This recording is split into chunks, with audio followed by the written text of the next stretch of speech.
because Ken was thinking he was going to see Edie and Thea Very Long Engagement. And I'm like, no, this is a new film. So I want to know what Ken thought. Great. Good. Okay, so what is Ken's relationship to the film and to Edie? More of a relationship with Edie.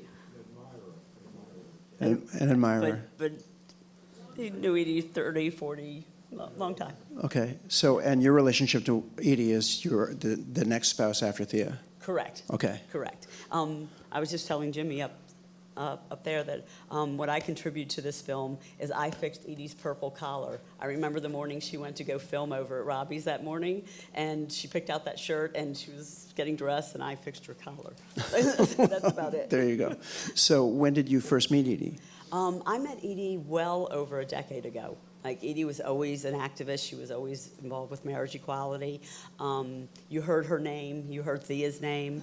I met them briefly. I was introduced to them in 2008, late 2008, because Thea passed away on February 5th of 2009. I assume I was introduced to both of them, but I really recognized Thea more because of her wheelchair, and I was introduced to them. And then my first recollection, and when I really noticed Edie Windsor, was well before the Supreme Court case. She got the Lifetime Achievement Award from SAGE, which is the Senior Advocacy of Gay Elders, in 2010. And that's the moment I really noticed Edie, how glamorous and how just sexy and crazy, and she was just terrific. So it was before the Supreme Court case. Right. And then once she kind of hit the Supreme Court case, she kind of went into stratosphere. They talk about in the film where they had to create a tunnel. Well, that was my life. We had to create a tunnel. Running interference. Wherever she was going, whatever we did, we would have to I would have to recruit Jimmy or guys or whatever to interlock their arms and walk in front of her, walk behind her, and create this whole tunnel to get her in or out of somewhere. She just became an icon. I mean, just a celebrity. I mean, she got standing ovations in restaurants. I mean, it was insanity. We'd be walking down the street and somebody would roll down their window and be honking and screaming out her name in the West Village. We couldn't walk through Washington Square Park. I mean, it was just... That's tremendous. It was incredible. It was absolutely incredible. One of the things that the film does, to me anyway, who is not familiar with the case as closely as a lot of other people, was that it made it clear that even without the activism, she'd be a celebrity, that her personality was that large. She would in a way. Inspire that kind of devotion from people and that kind of love from other people because she had that much to give. She was pretty much larger than life. Absolutely. And that comes through in the film a lot. Yeah. Were you active in the movement before you met her? Yes. Yes, okay. Yes. So when we met, and also she has all those amicus briefs in her apartment, and they break them down by states. And when we flipped into the one for New York, and when she saw my name and the one in New York, her face just, this was, when we first started dating, her face just lit up when she saw my name on there. So yes, I've been an activist myself. Oh, that's tremendous. So you were there to fix her collar when Robbie was shooting. So how much were you involved in when the film was being made? I mean, how long was the film being made for? It went on for a while, like 2015, 16, 17, and I noticed in the credits they used my maiden name, which is Kaysen, but I'm Kaysen Windsor. Right. That filming, I think, was late 2015, early 2016, and then she went through a lot of editing, and how filmmakers do. And I will tell you that Edie saw that film twice in our living room. She never saw it on the big screen, but she did see the movie twice. And through the editing process, Donna came over and showed it to her on our television, and I was there. And then she came over a second time when she did some more editing and tightening up the film. And so Edie did see the film twice, and she was quite pleased. Well, that's tremendous. So have you been sort of part of campaigning the film, taking it around to festivals, going to places? I've been to Miami. I've been to North Carolina. They showed it in Rye Brook. I'm involved in a lot of Edie things. Yeah, Edie's got a lot going on. And the response has been pretty much the same everywhere. Oh yeah, yes. The film has gotten a lot of awards. She got, the Audience Appreciation Award in North Carolina. The film has gotten a lot of recognition. Which is tremendous. Which, actually, in North Carolina, which I love, Every Act of Life with the Terrence McNally film and Edie's film was also shown, and there was all these films in between and everything, and it was an absolute tie between Every Act of Life and the United States versus Windsor. in North Carolina, which Terrence and Edie would have loved it. But it was really great that the two of them, who were close friends for Right. many, many years, it was a great thing that the two of them got the Audience Appreciation Award, and it was a tie. Yeah, which in North Carolina, given Yeah. the fact that they were friends from here, and that Edie was big in this community here, Yeah. and known to many people in this audience tonight, I'm sure, and, Oh, yeah. and all around Oh, the yeah. community. So how did you get to know Jimmy and the other people that you know? Is that from around here? Yeah, I was friends with Jimmy well before I was friends with Edie, or knew Edie the way I knew Edie. From New Yeah, York or just- from out here? Both. Oh, both? Both. Okay. Both. So you've been coming out here for a long time as well? Okay, great. Yeah. So They have the Hamptons Tea Dance, and it was the Empire State Pride agenda, and Edie was she was the marriage equality ambassador for New York, and so it sort of has an undertone of it's the Edie Windsor Hampton Tea Dance. So Edie was around. Yeah. You Well, always that's heard Edie's spectacular. name. You always heard what was going on. You always heard what was going. Well, that's great. And you had said earlier that you were like other people besides Ken and Jimmy. You wanted to sort of share feelings about Edie from people that were here. I would love that because I know from this room everybody remembers the day or the moment they met Edie Windsor or the time they met Edie Windsor or have an Edie Windsor story. So if you'd like to share your story, I would love to hear it. And then I want to talk about some of the legacy things and some of the things that I'm working on. Okay, that's great. So would anyone like to offer a comment? Or something about Edie that we want to hear about? Oh, come on, step right up. Come on. Where's Jimmy? Right here. Okay. Come on down. Come on. There's a hurt foot. Do you want a chair? Get your chair.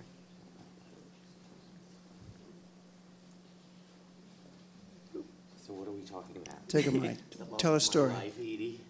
Tell a story. Take a mic. I distinctly remember the first day I met Edie. I had been involved in the LGBT network out here for a long time, and I got involved in Edie's Backyard Barbecue as one of the host sponsors. And in 2012, I married the most wonderful man in the world, Brian Mott. And the next summer, we went to Edie's Backyard Barbecue because I was one of the on the host committee.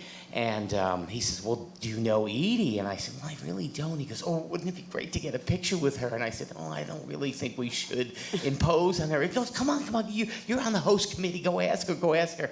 And I did. And of course, as you know, Edie's like, of course, come over here, take it. We had our picture taken, we had it framed, and it sits, believe it or not, in our bathroom on top of the vanity, and it's been there ever since. And later that was 2013, and in May, and then a couple weeks later or a month later, I'm driving along and I hear over the radio that she had won the case, and all of a sudden, my marriage, which was recognized in New York but not federally, was suddenly recognized by the federal government because of Edie Windsor. And I was driving, and I had to pull off the LIE because I was crying so much I couldn't see. It was You have to understand Jimmy cries at everything. I cry at Nothing new about commercials, but still. But I'm not minimalizing this at all. And just to, and little did I know that through this wonderful woman who I've known for a long, long time, I would get to know Edie so well when they secretly started dating, and she would stay at my house, or her clothes and luggage would be at my house when she was over at Edie's, which is half a mile from my house out here. And then fast forward I thought to... I was pulling it off. Yeah. Brian was fooled. Just, I guess it was this summer of, before she died. And we, by then, had become very close, and we did a lot of it. We went to all the events together. As Brian is even bigger than me, and we would, run tackle for her. She would, whenever we would go to an event, people would swarm her, and to get her out, we'd have to, be like linebackers in front of her, and she would give the nod, "We're ready," and we would go. And that was, and yet she was so gracious. Anybody who wanted their picture with her, anybody who wanted to talk with her, they would line up. up, and she would give each one of them their due, and then finally she would have enough, and we would escort her out of there as quickly as we could.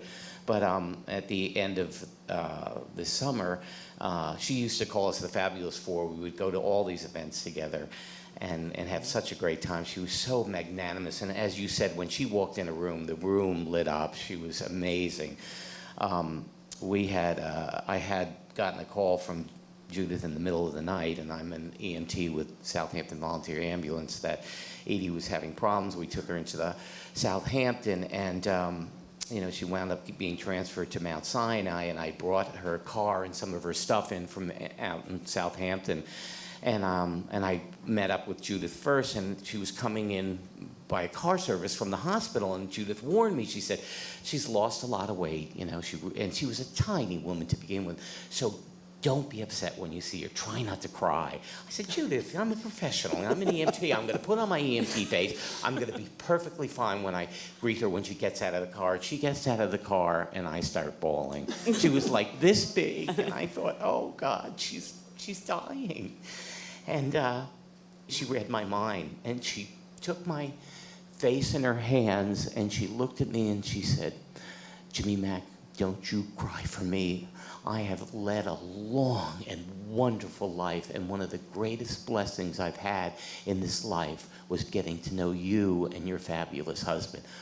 Of course, now I'm on the ground, and this was so typical of Edie, to just turn it around and make you feel so good and so comfortable. And everyone who ever met her would have a story similar to how special she made them feel. That's the type of woman Edie Windsor was. So, and I'm sure there's somebody else in this room. Well, we had one right here. This light is blinding. We had one Who right has here. a story like? I'm not going to stand up. My name is Ken Dorff. I was the co-chair of the East End Gay Organization out here in the late 90s. And I just want to say my greatest memory of Edie, frankly, was dancing with her. My favorite picture of the two of us is dancing together at one of her parties. Mm-hmm. I mean, everyone loved her who knew her. I also want to just say one thing. I work with the local high schools out here, the Gay Straight Alliances, trying to teach them. I have this, in fact, the picture of me and Edie is in it, a PowerPoint presentation. And what's shocking to me is the kids out here have no idea who she is. And I'm talking about the Gay Straight Alliance. Forget the larger high schools. Do you know that LGBT history is not part of the curriculum in New York State? We're working on that. Well, exactly. And I'm looking at this. Look at the audience. How many high school kids are here? None. This is what I feel is that we've got to get this history into the schools. I'm passionate about it. My kids are now 18.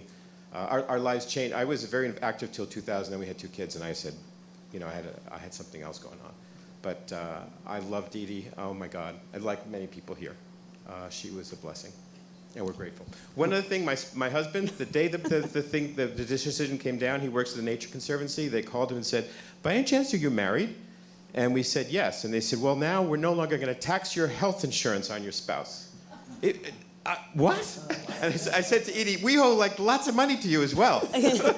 So, Well, that's fabulous, and good that you would remember her dancing, since that was the nature of her relationship with Thea for so long. Was just that we were just Edie liked to dancing. dance. We weren't married, but we were dancing, Yes. which is a fabulous thing. Right. But you said you wanted to say something about her legacy and what's going, the efforts that are happening now. I mean, I think her legacy is so important, and it's really become my life work, and it's a labor of love for me. And just what we've done this year, she's gotten a cultural medallion, she's gotten buildings named after her, and I would say, and I say these are the 3 projects I'm working on now, they're like little projects, but the most important project is her archive. And her archive is extremely important, and I finally made a decision. From what little Edie and I discussed, her archive is going to be going to NYU, and as much as it's going to destroy me, her suit that she wore in the Supreme Court, and the scarf, and all of her speeches, and all of her photographs, and all of her things are going to be archived by NYU. So I'm really excited about that. But that's a 2 to 3 year process, so I'm excited. I'm excited. The other thing is wonderful is if you saw in the apartment, and the apartment now has probably double or triple or quadruple the amounts of wards and proclamations and pictures and all kinds of things. She built that harpsichord in 1965 when Thea used to stand her up on dates. She said she was going to keep herself busy. And NYU is also, the Steinhardt School of Music is going to take her harpsichord. And I thought for sure I was going to have to live with that harpsichord in my living room for the rest of my life. But NYU is taking it, and I'm thrilled. And I think Edie would be thrilled it would be at the Steinhardt School of Music. The second thing is her book.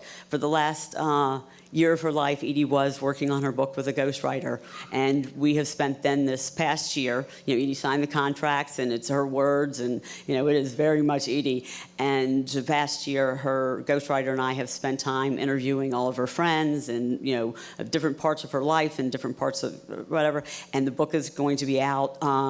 They were going to put it out in September, but I sort of made a decision, and I said, how about if we just postpone it a couple of weeks? And it's going to be coming out for National Coming Out Month. The official day is October 8th, which randomly happens to be Thea Speyer's birthday. And so we're going to have things on Tuesday, Wednesday, Thursday, and Friday, which the 11th of October is actually National Coming Out Day. So it'll be a big splash, in October of 2019. And then last but not least, something I'm extremely proud of, and Michael Collins is here and Jimmy is here, Southampton Hospital is renaming the David Rogers Center after Edie Windsor. And we are not only doing that,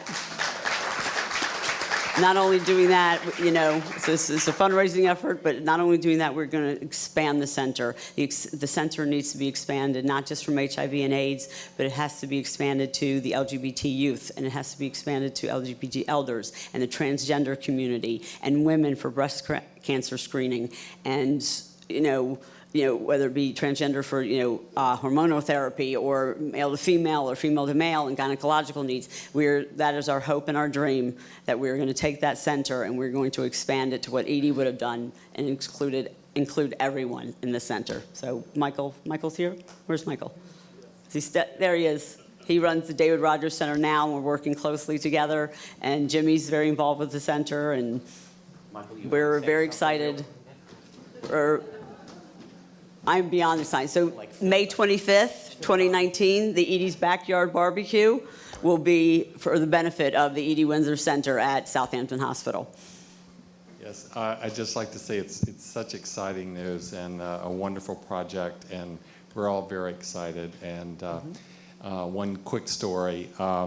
Several years ago, maybe 5 years ago, the marketing person at Southampton Hospital said, the problem is with the Rogers Center, we just have to find your angel, so to really, promote the project. So, so this is wonderful. I really do feel like we've found our angel. So thank you.